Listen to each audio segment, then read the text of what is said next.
even like especially this year actually, so there will be a couple more Tolkien books coming up, but yes. My favourite, I think, of the Lord of the Rings books is the Fellowship of the Ring, I think, but honestly, they're all great. I love them all. Then in February,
it's so cleverly written, and I love how it switches between your normal kind of book style and, let me see if I can find an example, and stuff like that. I don't know if you can really see that, but it kind of has different formats, especially the first one. There's lots of different, like there's transcripts of like recordings and stuff like that. So that's what really got me hooked into the series. But this one, my goodness, I can't tell if the first one or this one is my favourite. The first one has the perk of, you know, it's all brand new and there are so many just clever things that you would never ever expect, and there are so many clever things that you would never ever expect in this one as well. But because you're in this world, there are more things that you understand, if that makes sense. And then anyway, they're kind of it's hard to, I can't choose between them, because they're quite different, even though they're the same characters and stuff. But it's like the characters have been on such a journey. But this one is just, what I loved about this one is the first one scared me, right? The first one scared me, and I think the second did too. This one made me just full of adrenaline, as if I was the main character. In some situations, I was like, I can't describe it. I'm very bad at putting my thoughts into words sometimes, but I did do a full Bookstagram review just after I'd read it, which did help because I could really make a point of everything. But it's just so well done. You kind of feel how the characters are feeling in a way, which is crazy. Or maybe it's more that you've been on this journey with them, so you're really feeling for them, but it's like the most intense I've ever felt it. It's brilliant. It's so good. I absolutely love it. It's so interesting to see how the characters ended up, and yeah, I love this book. I shouldn't go on for too long. If you want like my full thoughts, like definitely head over to my Bookstagram. It's a really long book as well, but I literally could not put it down. I finished it very quickly for how long it actually is. Unfortunately, after such a brilliant book, I read something not so brilliant. In fact, I have now, I believe, given it to a charity shop because I was like, no. So that book is The Rebuilding of Tom Cooper, and I didn't finish it. I got to like over page 100. I gave it a fair go, but okay, again, of course, this is just my opinion, and this may sound a little bit bold, but I actually thought it felt a teensy bit sexist, and I feel like I think the author was trying to play it off as a joke, but I didn't find it funny. I was just like, wow, I hate this main character. Like, they seem to not respect women. I don't know what's happening. So, definitely the wrong audience for that book, I think. I don't know. Maybe I completely misread that, but no thank you. Anyway, moving swiftly on, we enter March. Yes. Next up we have another Jeremy Ray. This is The Houseplant, as you can see. Another short story, incredibly short. Now this, I can't say too much without spoiling it, so if you can, please check it out. It's super short. It's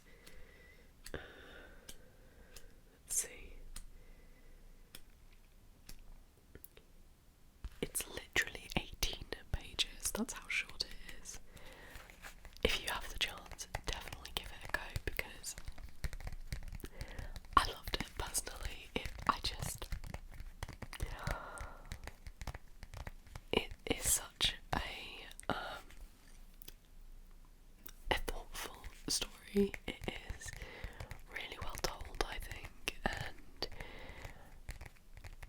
there's a lot to it for such a short story, so definitely check it out if you get the chance.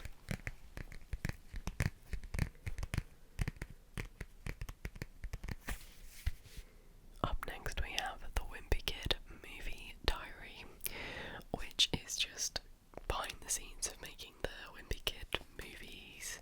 So, you know, it's got like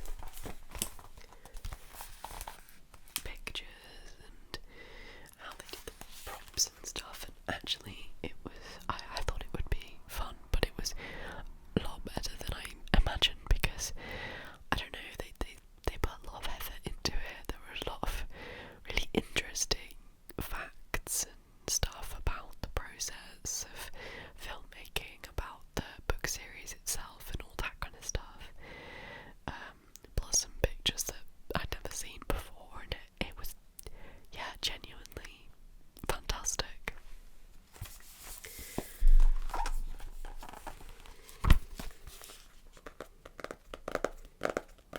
Okay, moving on to April now. Okay, this one might hurt some people.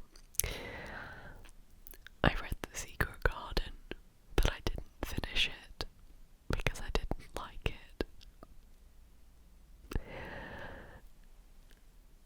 In theory, it should have been like something I really liked. It had a lot of elements of other things I really like. I think I found the pacing just a bit too slow.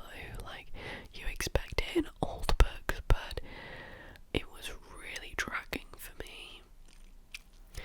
And I didn't have any kind of feelings towards the characters, other than I didn't like the main character, but you're not meant to like her at the start. But anyway, and I was just kind of bored. So yeah, I'm sorry, I know that's a classic. Then I read Killjoy, which is a prequel to the A Good Girl's Guide to Murder series. And yeah, that was pretty fun. It was interesting to see the events leading up to the first book, and actually what I loved about this is Ollie Jackson is another person who's really, really good at cliffhanger chapter endings. Like, she has made chills run through my body at the last sentence of a chapter, genuinely, so many times. Anyway, but she did the same for this. Like, she would make it seem like something terrible had happened, like there was a crash, you know, at the end of the chapter, and then you'd be like, oh no, and then you'd get to the next page and it was just like a door closing or something, and it was so funny, because it was exactly like the series, except the jump scare things were all fake. Then I read The Ballad of Songbirds and Snakes. Super excited for the movie of this to come out, by the way. So I think this got some mixed reviews, but personally, I was blown away by it. I really, really enjoyed this. It's not that I wanted like a redemption for President Snow. I wasn't even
is just such a well-made thing in both the TV form and the book form.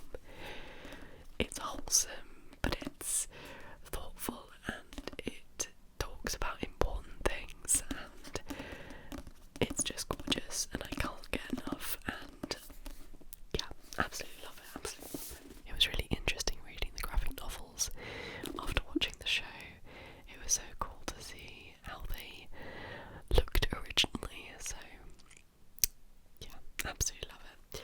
And so that finished May off, and then in June I reread all the volumes of Heartstopper, and that's all I read.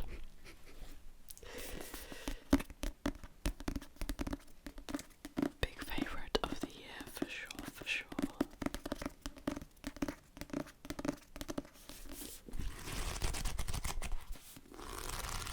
My favourite volume, I think, is either 2 or 3, but they're all good, and I'm excited for volume 5. In July, I read the Silmarillion, which was great. I thought I might struggle a little bit because it was my first delve into like other Tolkien, do you know what I mean? And I'd heard it could be difficult and, you know, all that kind of stuff, but I really enjoyed it. I didn't have any problem reading it. It had some really great pieces of story in it, and I found the writing surprisingly easy to follow, which was great. And yeah, I just love Tolkien, okay? So before I talk about this book, I just want to mention that I was informed that the author has some allegations against them.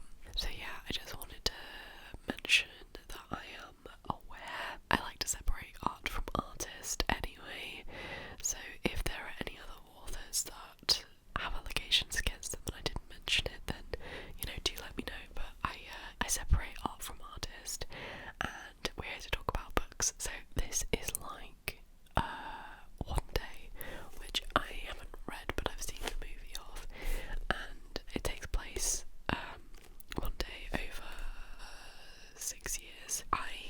I've got to say, I devoured this. I read it very quickly, and it made me cry within like the first 2 pages, which is so rare because I don't really cry that easily. Like, you know, As Good as Dead makes me cry and stuff like that because I'm so invested in the characters, and also that's a very intense book. But this, you know, like 2 pages in, unheard of for me.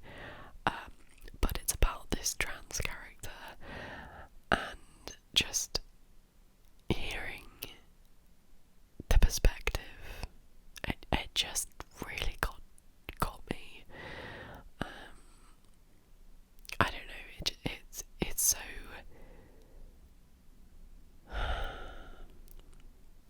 candidly written. It is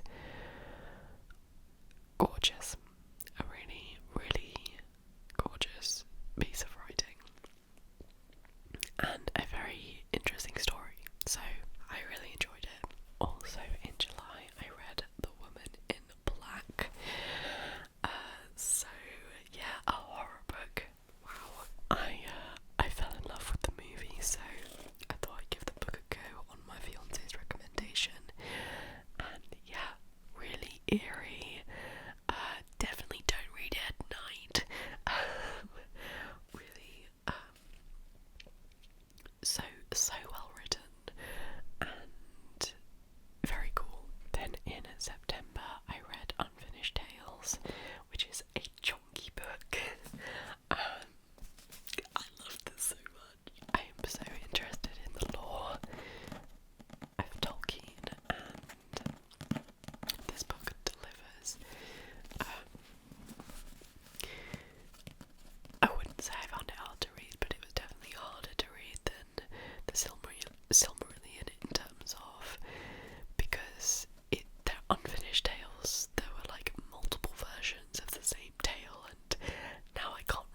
she's not my fave, okay? She's not my fave. Also, even though I don't like her, it's like, she's actually a really well-written character, so, and it was a very enjoyable read, you know, it was very interesting, kept me hooked, and I read it very quickly. Yeah, this is my favourite novella. It's one of those ones I can't say too much without spoiling it, but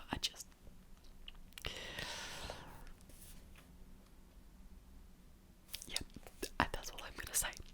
Read it.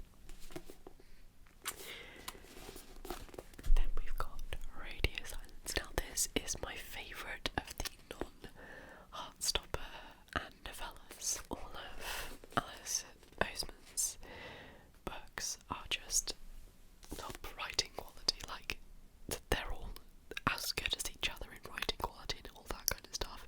So it's just down to your preference of story, and I love the story of this one. I think it was really, I got invested so quickly, and I just fell in love with all of it. It was just so interesting to me. There were some really emotional observations and stuff, and it's brilliant. Also, it has one of my favourite characters, so yeah. Then I was born for this, which is another great one. Only just below Radio Silence in my rankings for sure. The story had a lot in it, very jam-packed, this one. Some really clever points, and I loved how it changed perspective from like someone who's in a fandom to the person that the fangirl is like worshipping. Do you know what I mean? Very interesting seeing, seeing both points of view. Yeah, it was just really interesting and very emotional. Just brilliant. And then we have Loveless, which is really interesting.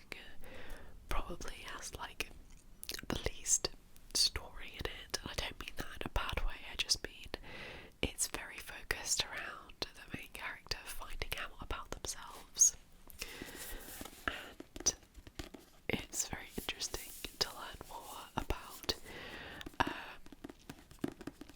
asexual and aromantic people, because I know quite a few asexual and aromantic people, and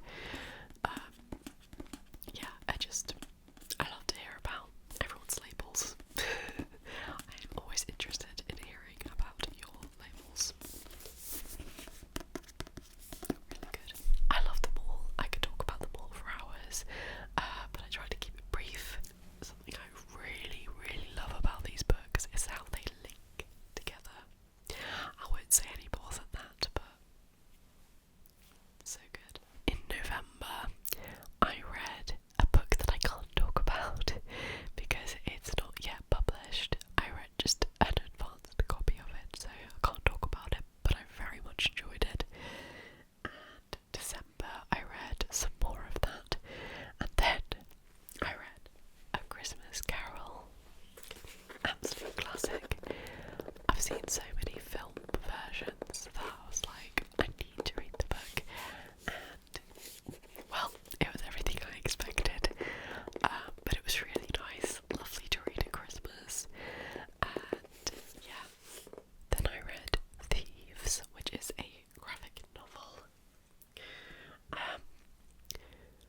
Okay, first of all, I love the art style.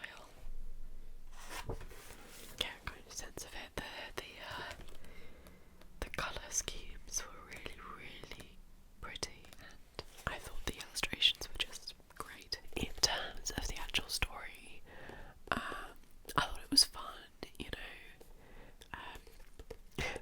I wasn't quite sure what to expect, but it wasn't what I read, although I suppose the title should have given it away to me. The one thing about this is, for me, I didn't quite adjust to the pacing. It seemed a little weird to me, but I don't know. It just, things seemed to happen very quickly. Maybe it could have done with being a tad bit longer, or maybe it was just a stylistic choice. I haven't read a lot of graphic novels, so, you know, my only thing to compare it to really is Heartstopper, so I don't know, just the pacing was a little bit off for me, but the illustrations are super cute. Then I read the Heartstopper yearbook. Of course I did.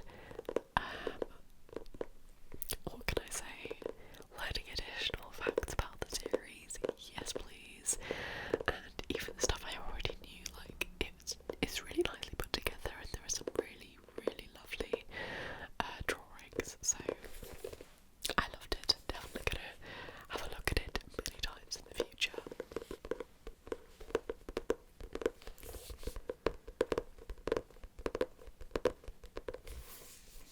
And starting and ending the year with Diary of a Wimpy Kid, I read the latest one, which is this. Definitely better than Big Shot for me, but interesting because it kind of felt like we were seeing Roderick's story but through Greg's perspective, which, I don't know, it hasn't really felt like that before. It didn't really feel like Greg was involved, so I don't know. I'm not saying that was a bad thing, I'm just saying, like, it felt different from the others, which is crazy because they always follow a similar, pretty much the same formula, you know what I mean? So it was really interesting. And I feel like Jeff Kinney, or maybe Jeff Kinney's team, I don't know, has been doing some research, because there were some things that are relevant right now, you know what I mean? Like, references that people my age and younger would get, but maybe not other people. So that was kind of cool.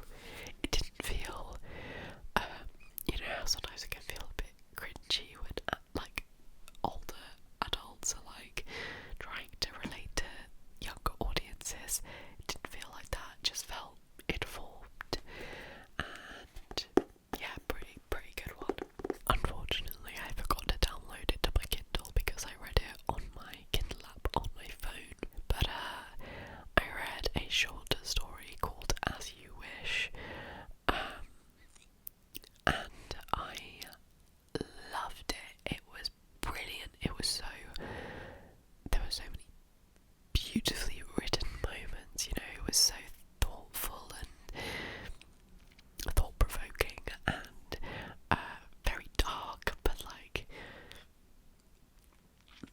fascinating, and just, yeah, brilliant characterization, brilliant for such a short story, you know, it's just lovely, lovely writing. I really appreciated the style of writing, so yeah, I really enjoyed that. And finally,